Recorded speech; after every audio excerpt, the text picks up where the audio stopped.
তা আমার R15 কবে দিবা বলো? আমার সব বন্ধুদের বাইক আছে, এবার ঈদে যদি আমাকে একটা R15 কিনে না দাও আমি কিন্তু বাড়ি থেকেই চলে যাবো বলে দিলাম। একটা R15 এর দাম কত বাবা? বেশি না বাবা, মাত্র 5 লাখ টাকা। 5 লাখ টাকা তোমার কাছে মাত্র মনে হলো? আমি এত কিছু বুঝি না বাবা, আমার একটা বাইক লাগবেই লাগবে।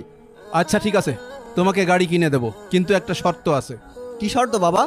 আমি 5 দিনের জন্য ঢাকায় যাচ্ছি, এই 5 দিন তুমি দোকানে বসবা, ঠিকঠাক দোকানটা চালাবা। ঠিক আছে বাবা, আমি সব শর্ত মানতে রাজি। আচ্ছা আমি গেলাম।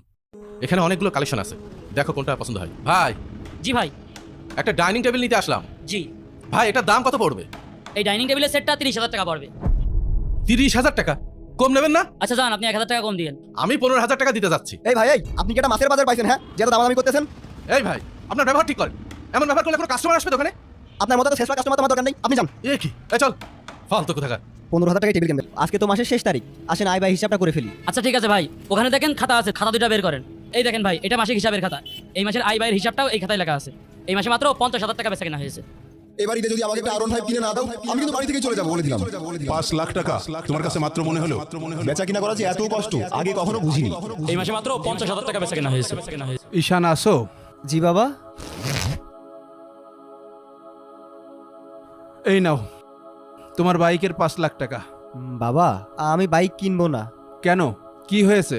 আমি তোমাকে টাকা দিচ্ছি, তুমি নিবা না কেন? বাবা, এখন থেকে আমি নিয়মিত দোকানে বসবো। টাকা ইনকাম করা কত কষ্ট বাবা, আমি বুঝতে পেরেছি বাবা। আমি আগে জানলে তোমাকে জুলুম করতাম না বাবা, তোমাকে কষ্ট দিতাম না বাবা। আমার তুমি ক্ষমা করে দাও বাবা।